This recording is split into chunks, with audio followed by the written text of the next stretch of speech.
Hello, YouTube, and welcome to the Syndicate Podcast, where we listen to stories and comment on them. Today, I have one heck of a creepy story for you all. And I know this one would keep you up at night for sure, because when I read it, I couldn't get the thought out of my head. But before the story starts, I just want you guys to picture and imagine what's going on as the story progresses. And also, the stories are narrated by an AI voice generator of my voice. I just want to get that out of the way so you are all aware that I do that for consistency and accuracy. But with that out of the way, I hope you all enjoy the video, and let's get into it. I used to believe night was just the absence of light. That's what I told myself the first time it happened. During the day, our house is perfect. Sunlight pours through the wide living room windows and settles on the hardwood floors like something warm and alive. Dust drifts lazily in the air. The kettle whistles in the kitchen. My wife hums while she cooks, usually off key, usually smiling when she notices me watching. Her name is Claire. She laughs easily, touches my arm when she passes behind me, leaves half-finished mugs of coffee in every room like breadcrumbs marking her path through the house. If you saw us during the day, you'd think we were the kind of couple people envy quietly. I did. I still do, but at night, I'm not sure who I sleep beside.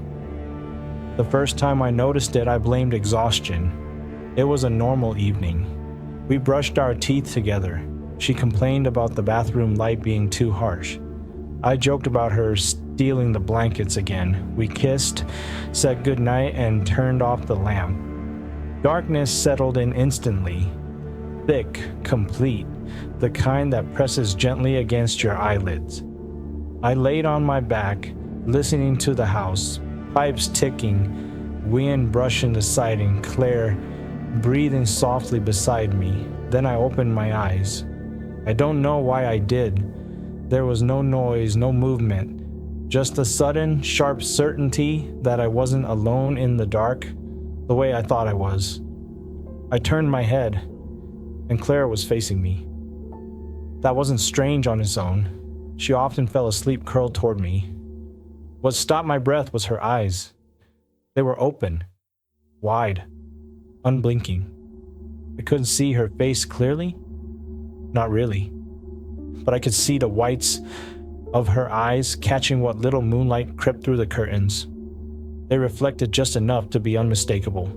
She wasn't smiling. She wasn't frowning. Her face was empty. No expression at all. I whispered her name. Nothing. I told myself she was half asleep, sleepwalking with her eyes open. I'd heard of that. Read about it somewhere. The brain does strange things when it's tired. So I closed my eyes, and doing that was my mistake. When I opened them again, she was closer. Her face hadn't moved. Her body hadn't shifted. But the distance between us was wrong. Her eyes were right there, watching. I felt something cold coil in my stomach. My heart hammered against my ribs, loud enough I was sure she could hear it. Claire, I said again, louder this time, still nothing. Her breathing was steady, calm, almost peaceful. I reached for the bedside lamp. The instant the light clicked on, she blinked, just once. Then she smiled and yawned softly. "Why are you up?" she asked. Her eyes were normal, warm, curious. The woman I knew. I laughed it off. Told her I thought I saw a spider. She teased me for being jumpy. I didn't sleep much that night. It didn't happen every night. That was worse. Some nights, everything was fine. Darkness stayed dark. Claire slept, curled into my side, warm and real. I started to think maybe I'd imagined it. Stress, too much caffeine, too many late nights staring at screens. Then it happened again. And again. Always the same. Lights off, darkness settles. I open my eyes and she's already looking at me, never blinking, never breathing differently, never moving closer or farther away, except when I wasn't watching. I learned not to close my eyes first. If I did, she was always closer when I opened them again. I started staying up later than her. I'd wait until her breathing deepened, slow and rhythmic. I'd watch her chest rise and fall in the faint glow of my phone screen. I told myself that if she was asleep, really asleep, then whatever I was seeing before had to be my imagination. One night, after she fell asleep, I turned off my phone and laid there in the dark. I kept my eyes open. Minutes passed, nothing. Relief washed through me so suddenly I almost laughed. Then her breathing stopped, not gradually, not with a hitch.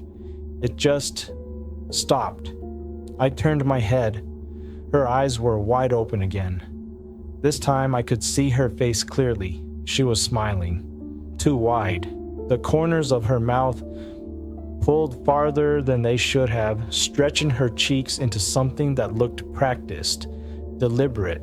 Her eyes didn't match the smile. They were empty, glassy, like she was looking through me instead of at me. I didn't move. I didn't breathe. Neither did she. We stayed like that for what felt like hours. Then very slowly, her breathing resumed. The smile faded. Her eyes closed. When morning came, I asked her if she remembered anything last night, and she said she didn't remember a thing. I tried talking to her about it. I didn't tell her everything. Not at first. I mentioned nightmares. Asked if she'd ever woken up staring at me. Asked if she'd ever felt like something was wrong at night. She laughed. "You're scaring yourself," she said. "This house creaks. Old places do that. You're probably dreaming with your eyes open." I wanted to believe her, but I started noticing things, little things. She began locking the bedroom door at night. "Just habit," she said. "Makes me feel safe." She started insisting the lights be completely off. No nightlight, no hallway glow. Curtains drawn tight. "You sleep better in the dark," she said. I didn't argue, but I should have. One night, I decided to pretend to sleep. I slowed my breathing, let my body go still, and waited. The room was silent except for the hum of the house. Then I felt the mattress shift, ever so slightly. Claire rolled onto her side facing me. I kept my eyes closed. I felt it then. Her breath. Not warm, not cool, just empty, like air that had already been breathed too many times. Her face hovered inches from mine. I could feel the space she occupied, even without seeing her. I wanted to scream. I wanted to run, but I couldn't. Instead, I stayed still, because something deep inside me understood a terrible truth. Whatever was watching me did not want me awake. It wanted my eyes closed. It wanted me unaware. A finger brushed my cheek. Not a caress. A test, then a whisper, so soft it barely disturbed the air. "You're not supposed to see me." I opened my eyes. The room was empty. Claire laid asleep beside me, facing away. The door was locked from the inside. The last night happened 3 weeks ago. I remember every second of it. We went to bed like always. She kissed my forehead, turned off the lamp, and then darkness. I didn't wait. I opened my eyes immediately. She was already staring at me, but this time her eyes weren't hers. They were too dark, too deep, like holes punched into her face. Her mouth opened and kept opening. Her jaw stretched downward, skin pulling tight, teeth visible far too clearly in the dark. I couldn't move. She leaned closer, so close I could see inside her mouth. There was no tongue, no throat, just blackness, endless, patient. Her voice didn't come from her mouth when she spoke. It came from everywhere. "You weren't meant to watch." The room tilted. The darkness rushed toward me. And then, light. I woke up gasping. the bedside lamp on, Claire shaking my shoulder. "You were screaming," she said. "You scared me." Her eyes were normal, concerned, real. I didn't tell her what I saw. I didn't tell anyone. I packed a bag that morning while she was at work. I haven't slept in that house since. I'm writing this now from a motel room with the lights on. All of them. I haven't slept in days. Because last night, as I laid staring at the ceiling, afraid to blink, my phone buzzed. A message from Claire. Just one sentence. "Why won't you turn the lights off?" I didn't reply. I'm scared to, because when I looked up from my phone, I realized the room was dark, and I hadn't turned the lights off, and someone was already watching me. I didn't move. That was the first decision I made, and maybe the last one that was truly mine. The darkness in the motel room felt wrong. Not like the lights had been turned off, but like something had replaced them. The air was thicker, heavier, pressing against my skin. I could still smell the detergent on the sheets, still hear the distant hum of traffic outside, but all of it felt far away, like memory instead of reality. I kept my eyes open. I learned that lesson. Slowly, painfully slowly, I turned my head. The chair in the corner of the room had been empty when I checked in. I remembered that clearly. I remembered tossing my jacket over it, remembered moving it closer to the desk so I wouldn't trip over it in the dark. It was still there. But someone was sitting in it now. Not standing, not looming, just sitting. Patient. Claire's shape, Claire's hair, Claire's familiar posture, legs crossed at the ankle the way she always did when she was relaxed. Her face was tilted slightly downward. Her eyes were raised, locked on mine. She didn't blink. I felt my body betray me then. A low sound crawled out of my throat, half sob, half breath. My fingers clawed at the sheets, nails catching in the fabric. "Claire," I whispered. Her lips parted, nothing came out. Instead, I heard her voice from behind me. "Why are you shaking?" I froze. The bed dipped. A warm weight pressed against my back. An arm slid around my waist, familiar and intimate, pulling me gently closer. I didn't turn. I didn't have to. I knew who was behind me, and I knew who was in the chair. The one behind me nuzzled her face into my shoulder, breathing softly. Human. Warm. Alive. The one in the chair tilted her head, enough to make the movement unmistakably wrong. "You left," the one behind me said softly. I woke up alone. Her voice trembled, wounded, convincing. I looked everywhere. The one in the chair smiled, not wide, not monstrous, just enough. "You weren't supposed to run," the Claire sitting in the chair said. Her voice didn't echo, it absorbed the room. I squeezed my eyes shut. The arm around me tightened instantly. "No," whispered the Claire behind me, "don't do that." Her tone wasn't angry, it was disappointed. When I opened my eyes again, the chair was empty. The arm around me was gone. The room was lit, dim yellow light from the bedside lamp, casting long shadows across the walls. I was alone. I laughed then, a sharp, broken sound that hurt my chest.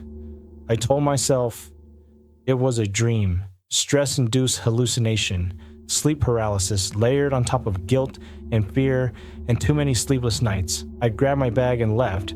I didn't even check out. I drove until sunrise. Every red light felt like a trap. Every reflection in the windshield made my pulse spike. I watched my mirrors constantly, half expecting to see her face staring back at me from the back seat.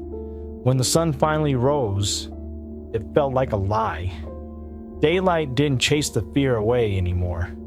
It just made it harder to justify.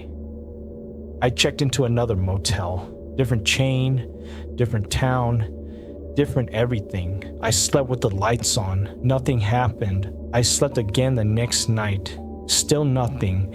By the third day, exhaustion dulled the edges of my terror. I started to think maybe distance mattered. Maybe whatever it was belonged to the house. Maybe it had been tied to the walls, the pipes, the way the darkness pooled in that bedroom. Maybe leaving had saved me.